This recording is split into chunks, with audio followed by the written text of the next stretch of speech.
আসসালামু আলাইকুম বন্ধুরা, আশা করছি সবাই ভালো আছো, সুস্থ আছো, সুন্দর আছো। আমি নাইমা ইসলাম রিপা, নাইমা উইথ আদিয়া চ্যানেল থেকে আজকে তোমাদের দেখাবো দম বিরিয়ানি, যেটাকে বলে হায়দ্রাবাদি বিরিয়ানি।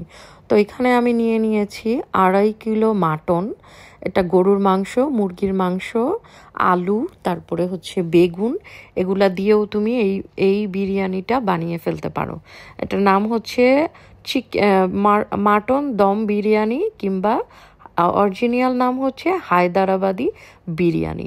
তো এই দেখো, বিরিয়ানির মাংসগুলো এরকম চাকা চাকা করে লম্বা লম্বা করে কেটে নিলে সবচেয়ে ভালো হয়, যেহেতু এটা বিছিয়ে রাখতে হবে নিচে। তো আমার এই মাংস অল্প হয়ে গিয়েছে, এখানে আমি 2.5 কিলো মাংস নিয়েছি। লম্বা লম্বা করে, মানে কি বলে এটাকে, এরকম লম্বা লম্বা করে যে কাটতে হয় সেভাবে যদি কাটো সুন্দর দেখা যাবে।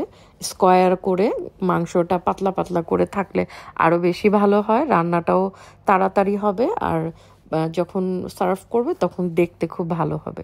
তো এখানে রেগুলার যেই মশলা আছে সেগুলো নিয়ে নিলাম। এখানে যে কিশমিশটা আছে সেটা আমি দিব যখন আমি বিরিয়ানিটা দমে দিব, স্টেপ বাই স্টেপ যখন এটা সাজাবো তখন দিব। আর এখন দারুচিনি, এলাচ, তারপরে হচ্ছে লবঙ্গ, তেজপাতা, এটা স্টার মশলা, আর বড় এলাচ, এই দুইটা আমি দিব যখন আমি ভাত রান্না করব চালের মধ্যে। বেসিক্যালি এটা বাসমতি চাল দিয়ে রান্না করতে হবে। এখানে লাগবে আদা রসুন, এটা হচ্ছে বিরিয়ানির মশলা, এটা তোমরা বানিয়েও নিতে পারো। এখানে আছে মিক্স মশলা, এখানে আছে 170 গ্রাম করে 2টা টক দই, এখানে আছে কাশ্মীর মরিচের গুঁড়া, এখানে আছে আমাদের নর্মাল মরিচের গুঁড়া, হলুদের গুঁড়া, এখানে আছে পেঁয়াজ আর টমেটো পেস্ট করা, এখানে আছে কাজু বাদাম, আলমন্ড বাদাম 25-30টা করে ভিজিয়ে রেখে ব্লাইন্ড করা, তারপরে আছিল তোমার কাঁচামরিচের পেস্ট ছিল, আর হচ্ছে বেরেস্তা লাগবে। তো আমি প্রথমে হচ্ছে টক দই দিয়ে দিচ্ছি 170 গ্রাম, 2টা টক দই দিব। যেহেতু আমি এক হাতে ভিডিও করছি আর আরেক হাতে মাখছি, তাই আমার অসুবিধা হচ্ছে, আমি সবগুলা একেবারে প্রপারলি মশলা নিয়ে দেখাতে পারছি না। যতটুকু মানে যা যা লাগে সেটাই দেখাচ্ছি, কিন্তু ওই যে 2 হাত দিয়ে আমি আর করতে পারছি না। তো এখানে আমি 2টা টক দই নিয়েছি 170 গ্রাম করে, 170 গ্রাম করে 2টা টক দই নিয়েছি। যত টক দই দিবে তত ভালো হবে। এখানে আমি 1-1.5 চামচ মরিচের গুঁড়া নিয়ে নিলাম, তারপরে তোমার হলুদের গুঁড়া নিয়ে নিলাম 1 চামচ, তারপরে তোমার হচ্ছে এখানে নিয়ে নিচ্ছি আমি মিক্সড মশলা 1 চামচ, যেহেতু অনেক মশলা দিতে হবে। এখানে নিলাম কাশ্মীরি লাল মরিচের গুঁড়া নিয়ে নিলাম 1.5 চামচ, এখানে তেজপাতা, দারুচিনি, এলাচ, লবঙ্গ এগুলা দিয়ে দিলাম। তো এগুলো তো ঘরে নর্মালি থাকে। তো এই হায়দ্রাবাদি দম বিরিয়ানিটা খুবই টেস্টি, খুবই মজার, খুবই ভালো লাগে, আমার অনেক ফেভারিট একটা বিরিয়ানি। রিকোয়েস্ট ছিল তাই দিলাম, না তো রান্নার ভিডিও দেওয়ার আমার কোনো ইচ্ছা নাই, অনেক রাঁধুনি আছে। তো এখানে আমি বড় বড় উঁচা উঁচা করে 3 চামচ আদা রসুন একসাথে পেস্ট করা সেটা দিয়ে দিচ্ছি। তো যেহেতু মশলা যত বেশি হবে তত তোমার এই চালের সাথে ব্যালেন্সটা সুন্দর যাবে। ঝোলটা যদি চালের সাথে হয় তাহলে ভালো। এখানে পেঁয়াজ আর টমেটো আর ধনে পাতা 3টা মিক্সড করা, করা, 2টা বড় বড় পেঁয়াজ, একটা বড় টমেটো, আর হচ্ছে তোমার 1 মুঠো ধনে পাতা মিক্সড করে নিয়েছি। এখানে 15 থেকে 20টা কাঁচামরিচ পেস্ট করা, পুরা পেস্ট হয়নি যেহেতু অল্প কাঁচামরিচ, তাই আধা আধা ভাঙা হয়েছে, এতে তো সমস্যা নাই, সেখানে দিয়ে দিচ্ছি। ঝাল তোমার উপর ডিপেন্ড করে, তুমি যদি ঝাল বেশি খাও বেশি মরিচ দিবে, কম খেলে কম। এখানে কাজু বাদাম আর আলমন্ড বাদাম 25টা করে আধা ঘন্টা 1 ঘন্টা ভিজিয়ে রেখে ব্লাইন্ড করা, হালকা একটু পানি দিয়ে সেটাও দিয়ে দিলাম। বাদামটা দিলে টেস্টটা অনেক বেটার আসে। এখানে তুমি নর্মাল যেই বাদাম সেটাও পেস্ট করে দিতে পারো। তো এখানে আবার তুমি দিতে পারো কেওড়া জল, গোলাপ জল, মিঠা মিঠা গোলাপ জল, সেগুলোও দিতে পারো। আর দিয়ে দিলাম বিরিয়ানির মশলা অর্ধেকটা, এখানে যদি 250 গ্রাম হয় তাহলে অর্ধেকটা দিয়েছি, আর বাকিটা দিব যখন চাল সাজাবো তখন। তো এখানে তুমি যদি কেওড়া জল, গোলাপ জল, মিঠা জল এগুলা দাও, তাহলে কিন্তু একেবারে অরিজিনাল যেই হায়দ্রাবাদি বিরিয়ানি সেই টেস্টটা চলে আসবে। কিন্তু গোলাপ জল, কেওড়া জল এগুলো আদি আর বাবা খায় না, তাই আমি এগুলো স্কিপ করলাম। তো সেটা দিয়ে দিতে পারো। এটা এখন না, এটা দিবে যখন চাল সাজাবে স্টেপ বাই স্টেপে, তখন এটা দিয়ে দিলে ভালো হবে। তো এখন দিয়ে দিব এখানে হচ্ছে তোমার সব কিছু দিয়ে দিলাম। তারপরে দিতে হবে তোমার লবণ দিয়ে দিলাম 2 চামচ। তোমরা এটা মাখানোর পরে একটু হাত দিয়ে মুখে দিয়ে দেখতে পারো যে লবণ হয়েছে কিনা, তখন লবণ বাড়িয়ে কমিয়ে দিতে পারো। আমি বেসিক্যালি 2 চামচ দিলাম, আর 5-6 চামচের মতো রেগুলার যে অয়েল দিয়ে আমরা রান্না করি সেটা দিয়ে দিলাম। আর দিয়ে দিচ্ছি হচ্ছে দিব এখানে পেঁয়াজ বেরেস্তা। এগুলা দিয়ে তোমার ভালোভাবে এটা মাখিয়ে তুমি 5-6 ঘন্টাও রাখতে পারো, আর 1 ঘন্টাও রাখতে পারো। তোমার টাইম যদি থাকে আগের দিন রাতে এগুলা করে রাখতে পারো। আর যদি টাইম অল্প থাকে তাহলে তুমি আধা ঘন্টা মেরিনেশন করে রাখতে পারো। এই যে আমি আগেই বলে ফেলেছি পেঁয়াজ বেরেস্তা, তো পেঁয়াজ বেরেস্তাটা দিলে এটার টেস্টটা অনেক ভালো আসে। তো আর যদি না দিতে চাও কাঁচা পেঁয়াজও দিতে পারো, যেহেতু এখানে পেঁয়াজ পেস্ট আছেও, এটা দিলে এক্সট্রা একটা মানে মজা আসে, ফ্লেভার আসে, ভালো লাগে আর কি। তো এগুলা দিয়ে তুমি সময় থাকলে আগের দিন রাতেও করে রাখতে পারো। আর যদি তোমার হাতে সময় না থাকে আধা ঘন্টা তুমি এগুলা মিক্সড করে রেখে দিতে পারো। তো আমি সকালবেলা রাতের বেলা ওগুলা সব মিক্সড করে রেখেছিলাম। তো এগুলো আমি ভালো করে মিক্সড করে আমি ফ্রিজে নর্মালে রেখে দিয়েছিলাম সারা রাতের জন্য। আমি আগের দিন রাতের 12টা-1টার দিকে আমি এটা মাখিয়েছিলাম।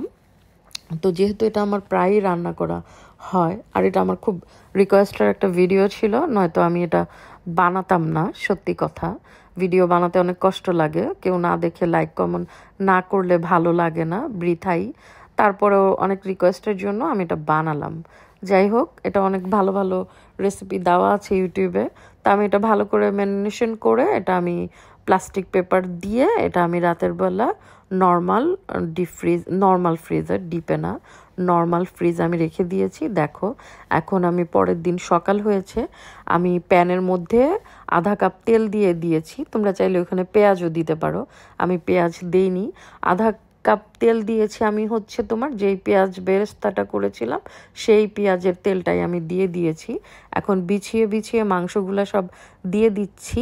আর হচ্ছে তোমার এইটা অল্প পানিতে খুব আস্তে ধীরে রান্না করে নিতে হবে, যেহেতু এটার বেশি পানি দিলে এটার টেস্ট ভালো হবে না। আর আরেকটা কাজ, এখানে তোমরা জয়ফল যেটা আছে সেটা গুঁড়া করে দিয়ে দিলে এটা তাড়াতাড়ি তোমার সেদ্ধ হয়ে যাবে, কিন্তু আমি জয়ফলের গুঁড়া দিতে ভুলে গিয়েছি। তো আমি ওই মশলাটা মাখিয়ে যতটুকু পানি দিয়েছি এটা অতটুকু পানি, আর হচ্ছে এখানে অল্প আরও পানি উঠেছে। তো এইটা মাংসটা হালকা আঁচে দিয়ে 1 ঘন্টার মতো আস্তে আস্তে একটু পরপর নাড়া দিতে দিতে এটা সেদ্ধ হবে। ধৈর্য ধরে রান্না করতে হবে, যেটা সত্যি কথা। দেখো আমি এই পর্যন্ত 4-5 বার উঠিয়েছি এটা, আর নাড়া দিয়ে দিয়ে পানি লেগে যেন না যায় সেভাবে করেছি। এখানে আমি 4 পট চাল, 2.5 কিলো মাংসতে আমি তোমার 2 কিলো চাল দিয়েছি। এখানে আমি দিয়ে দিচ্ছি স্টার মশলা। এই 2 কেজি চাল আমি আধা ঘন্টা ধুয়ে পানিতে ভিজিয়ে রেখেছি। তো কালকে দেখিয়েছিলাম, এখানেও সব রকমের মশলা দিতে হবে। স্টার মশলা, বড় এলাচ, তেজপাতা, লবঙ্গ, এলাচি যা আছে সব দিলাম। আর দিতে হবে তোমার এখানে তেল।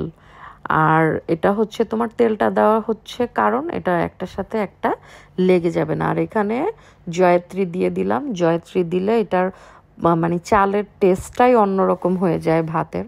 এখানে আমি আলু ভাজছি, বিরিয়ানিতে দেব। আর এখানে চালের মধ্যে দিয়ে দিচ্ছি তোমার এক কোয়া লেবু কেটে এটার উপর দিয়ে দিয়েছি। লেবুর এটা দিলে চালটা খুব সুন্দর থাকে। এখন এটা ছেঁকে নিচ্ছি, চালটা হয়ে গিয়েছে। চালের ভেতর যে মশলাগুলো দিয়েছি এগুলো কিন্তু ফেলবে না, এগুলো এইভাবেই ছেঁকে নিতে হবে। ছেঁকে নিয়ে, এটা আমি না, এটা আমার হেল্প করে সে। তো তারপরে দেখো মাংসটা রান্না করতে করতে ভাজা ভাজা হয়ে তেল দেখো এরকম উঠে যাবে, কিন্তু পাতিলে কিন্তু লাগেনি। তো এটার নিচে আবার যখন চাল সাজাবো তখন আমি এটার নিচে একটা তাওয়া দিয়ে দিব। আর এই যে আমি আলুগুলো ভেজে দিয়ে দিচ্ছি, জাস্ট ভেজেছি, সেদ্ধ করি নাই কিন্তু। তো আলুগুলো আস্তে আস্তে দিলে বেশি সুন্দর হয়, আর বিরিয়ানিতে এই আলু দিয়েই খেতে খুবই টেস্ট হয়। তো আমি এখন সাজাবো, তো এটার নিচে আমি দিয়ে দিব একটু পরে তাওয়া। তো এই হচ্ছে আমার চাল হয়ে গিয়েছে, এখন এটার উপরে চালগুলো আমি আস্তে আস্তে করে দিয়ে দিব, বিছিয়ে দিব, এটা আর কি সাজানো। আর হচ্ছে জয়ত্রীর কথাটা যে বললাম, জয়ত্রী তুমি পোলাওতে যে কোনো চালে খাবারের ভাত বলো কিংবা পোলাও বলো, বিরিয়ানি বলো, তারপরে হায়দ্রাবাদি বিরিয়ানি বলো, এই যে আমি যেটা বানাচ্ছি কি বলে এটাকে, বাসমতি চাল দিয়ে, এটার সাথে বলো খুব ভালো যায়। এই জয়ফলটা আমার খুবই ভালো লাগে, জায়ত্রীটা দেখতেও সুন্দর আর এটার ফ্লেভারটা খুব দারুণ আসে। তো আমি 2 স্টেপ করব। চাল আমার মাংসের তুলনায় ভাত অনেক বেশি হয়ে গিয়েছে, আমার 2 কেজি চালে 4 কিলো মাংস হলে বেটার হতো। তো আমি এখন বিরিয়ানির মশলা অর্ধেকটা যে ছিল ওইটা কিছুটা দিলাম এই স্টেপে, এখানে আরও দিব তোমার এই যে কিশমিশটা ছিল দিয়ে দিলাম, কাঁচামরিচগুলো দিয়ে দিলাম, একটু মাঝখান দিয়ে ফেরে দিলে ঝাল বেশি হবে, আর যদি আস্ত দাও তাহলে ফ্লেভারটা থাকবে, যে যেভাবে ভালো লাগে দিতে পারো। এখানে দিয়ে দিচ্ছি আমি ঘি পরিমাণ মতো, 4-5 ফোঁটা ফোঁটা করে দিয়ে দিলাম ঘি। তারপরে আরেক স্টেপ আমি সবগুলা চাল দিয়ে দিব, আরেক স্টেপ দিয়ে দিচ্ছি বাসমতি চাল, ঝরঝরা ভাত। আমার পোলাওর চাল অনেক বেশি হয়েছে, একটা মাংস যদি খাওয়া শেষও হয়ে যায় তাও চালটা খেতে পারবে। এখানে দিয়ে দিলাম বিরিয়ানির আরও অর্ধেক যে মশলাটা ছিল সেটা দিয়ে দিলাম, 1-1.5 মুঠো ধনে পাতা, যেটা আমার খুবই পছন্দ। তো এটা না দিলেও চলবে, তবে দিলে ভালো লাগে আর কি, যারা পছন্দ করো দিতে পারো। আর দিয়ে দিলাম আমি পরিমাণ মতো ঘি, এটা হচ্ছে ঘিয়ের ফ্লেভারটা থাকবে, ফ্লেভারটা থাকলে এটার গ্রানটা খুব ভালো আসবে। আমি ভালো অনেকখানি ঘি দিয়ে দিয়েছি। আর দিয়ে দিব রং, আমি এটা একটা আর্টিফিশিয়াল জর্দার রং দিলাম, এটাতে কালার করতে পারো তুমি, জর্দার রঙও দিতে পারো, বিটরুটের কালারও দিতে পারো, হলুদ গুঁড়ো করেও ওটা রং করেও হালকা অল্প দিতে পারো, কালার যেটা থাকে আর কি, আর্টিফিশিয়াল যে কালারগুলো বিক্রি করে খাবারের ফুড কালার, সেগুলো যে কোনো কালার দিয়ে নিজের মতো করে রাঙিয়ে নিতে পারো, তবে বেসিকলি এটা অরেঞ্জ কালারই দেয়। তো এটা দিয়ে নিচে একটা তাওয়া দিয়ে আমি প্রায় 20 থেকে 25 মিনিট ভাপে দিয়ে রেখেছি। ঠিক আছে, এটা 25 মিনিটই এনাফ, আমি আজকে একটু বেশি রেখেছি, 30 মিনিট রেখেছি। দেখো আমার ফাইনাল লুক হায়দ্রাবাদি বিরিয়ানি হয়ে গিয়েছে, আর কালারটাও কি দারুণ এসেছে। আর এই যে বিরিয়ানির মশলাটা যে চালের সাথে লেগে থাকে, এটা খেতে যে কি মজা, যারা খেয়েছো তারাই বুঝবে। তো এই দেখো আলুগুলো আস্ত রয়ে গিয়েছে, মাংসটা হালকা একটু লেগেছে, এই দেখো হালকা একটু পুড়েছে, কিন্তু এইটাই খুবই টেস্টি আসবে। আর চালটা তো পুরাই ঝরঝরা রয়েছে, নিচে থেকে উঠাবে, উঠিয়ে তোমার মাংস নিবে আর এই চালটা নিবে, আর নিচে থেকে আলু আর উপরে মাংসটা দিবে। আর যে কোনো একটা চাটনি কিংবা হচ্ছে তোমার যে কোনো একটা কিছু দিয়ে এটা ঝোল, মাংসের ঝোল কিংবা একটা শুধু, এই দেখো আমার final look Hyderabadi chicken dum biryani, mutton dum biryani. এটা আমি অনেকভাবে রান্না করি, তো তাই সবগুলাই মুখে চলে আসে। এটা বেগুন বিরিয়ানির রেসিপি আমার চ্যানেলে দেওয়া আছে, সেটা অনেক সুন্দর। এই দেখো আমার ঝরঝরে আমার ফেভারিট মাটন হায়দ্রাবাদি বিরিয়ানি। আশা করলাম ভালো লাগলো। খোদা হাফেজ।